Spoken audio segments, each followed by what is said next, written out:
एक बार अंतःकरण से गुरु महाराज का जयकार करेंगे।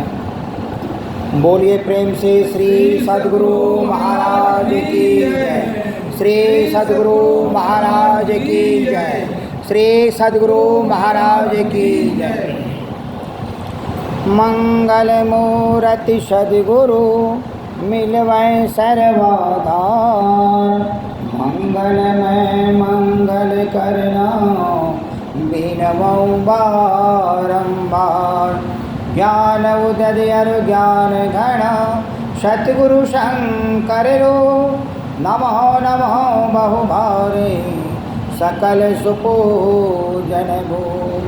प्रातः स्मरणीय अनुस्मृतित प्रमराध्य ब्रह्मलीन महर्षि में ही परमहंस महाराज के चरण कमलों में कोटि से नमन। उनके मस्तिष्क स्वरूप महर्षि संसवी जी महाराज के चरण कमलों में कोटि से नमन।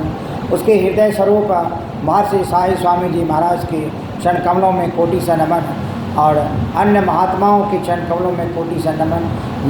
यहाँ पधारे हुए सभी सत्संगी वृंद माताओं बहनों के चरण कमलों में कोटि से नमन।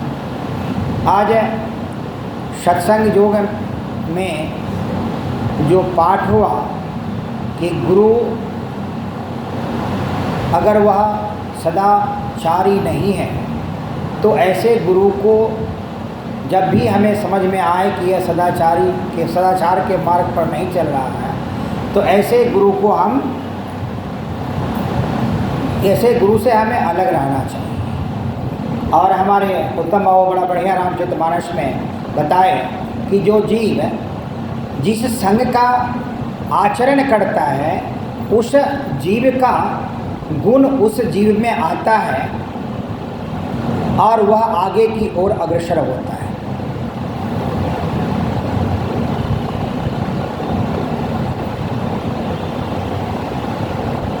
जब हम लोग ऐसे सत्संग में पधारते हैं और जब भक्ति की बात होती है और जहाँ गुरु महाराज के आशीर्वचनों और दया बरसती है तो वहाँ पर कहा जाता है कि बिना विश्वास के भक्ति नहीं होती। रामचरितमानस में एक दोहा है कि बिनु विश्वास भक्ति नहीं, ते ही बिनु द्रवहि न राम। बिना कृपा राम कृपा बिनु सपने हूँ जीव।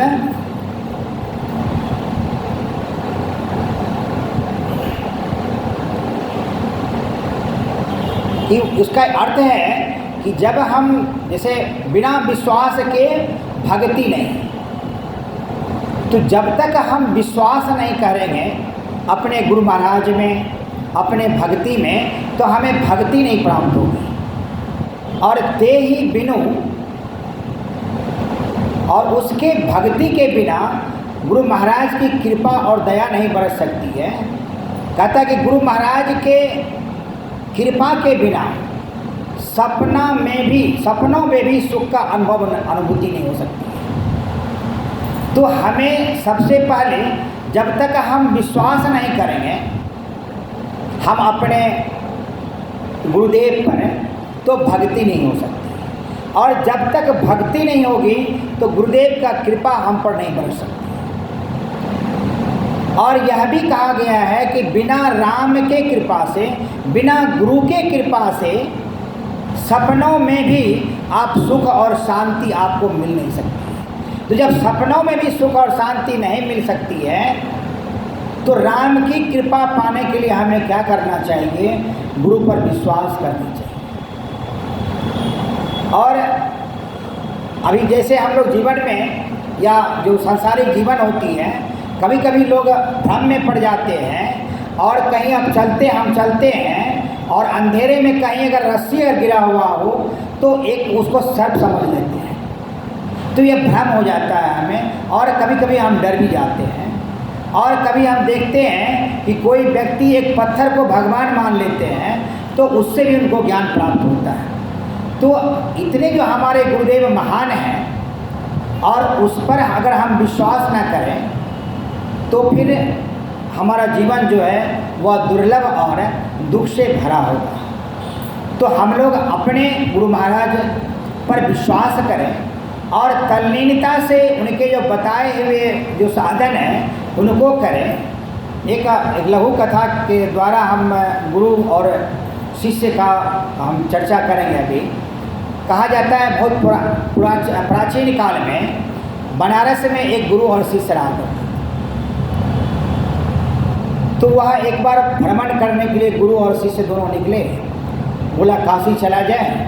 तो उस समय तो ट्रेन की सुविधा नहीं थी और रोड पक्के नहीं थे, जंगल होकर जाना पड़ता था। तो वो दोनों गुरु और शिष्य चले। तो रात जो है शाम हो गई और उस जंगल को उसी जंगल को पार करना था और कहीं लगता था गांव उधर आसपास में नज़र नहीं आ रहा था।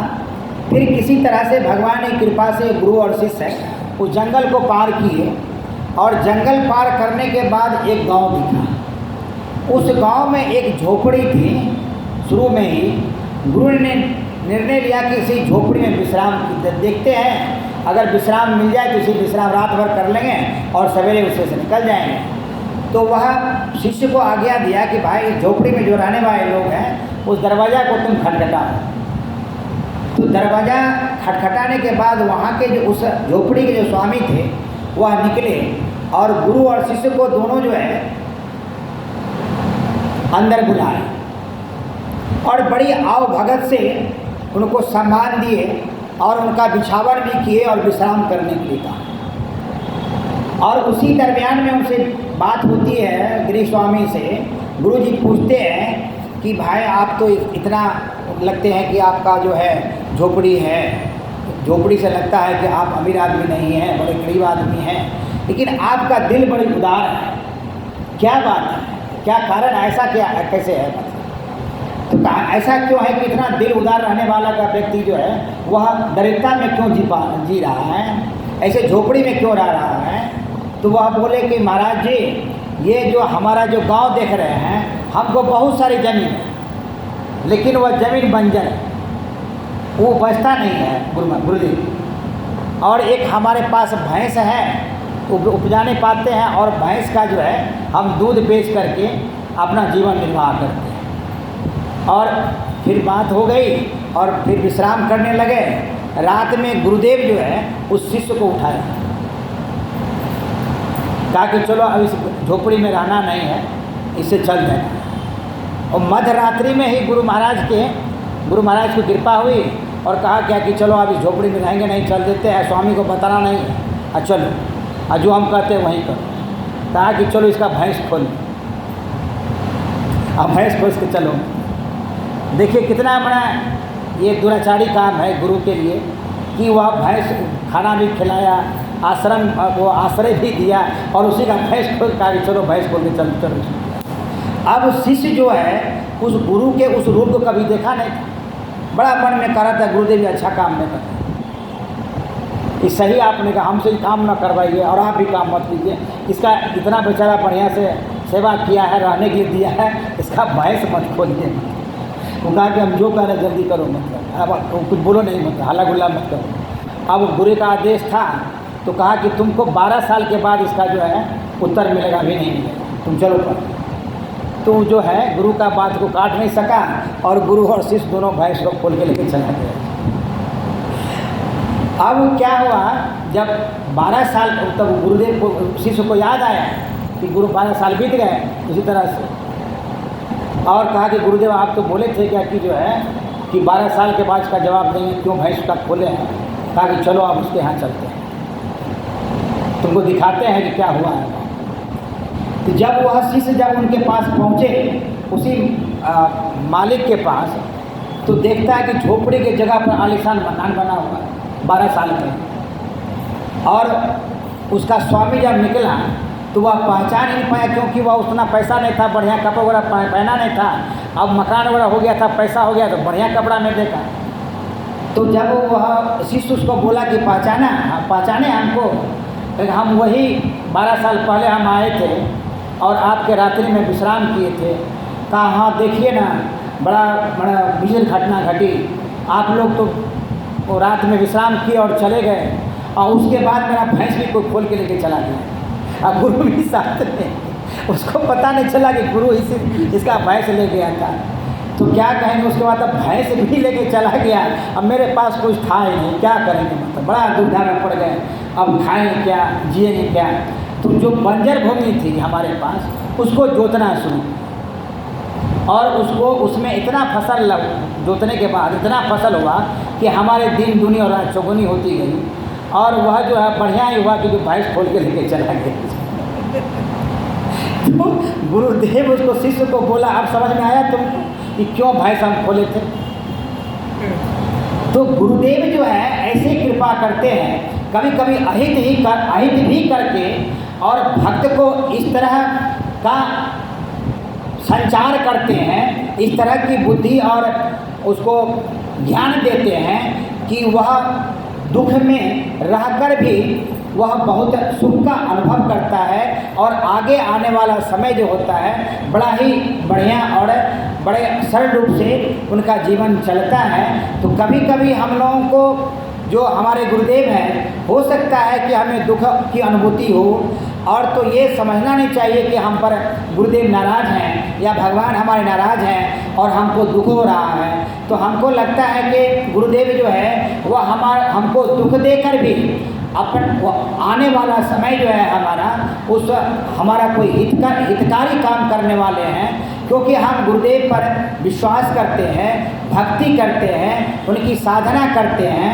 तो ये जो अभी जो हम कथा के माध्यम से ये कहना था कि हमारे गुरुदेव भी उससे कम नहीं हैं कि हमें कभी इस तरह की बात अगर हमारे जीवन में दुख आए, कभी इस तरह की अनुभूति हो, तो गुरुदेव पर विश्वास करके उनको उनकी दया पर अपने आप को न्यौछावर कर, अपने को उनके चरणों में समर्पित कर अपने जो अवगुण हैं उसके लिए क्षमा मांगना चाहिए, और निश्चित ही आने वाला समय हम लोगों का सुखकारी होगा। और जो हमारे गुरुदेव जो बताए हुए जो 4 जो साधना बताए हैं, मानस जप, मानस ध्यान, साधन स्वयोग, जब हम गुरु पर विश्वास करेंगे और विश्वास रख के भक्ति करेंगे तो इस 4 साधनों में हम प्रगाढ़ता प्राप्त कर पाएंगे, और हमारा सारा जो जीवन है, यानी यह जो इहलोक और परलोक है, दोनों हमारा समर जाएगा,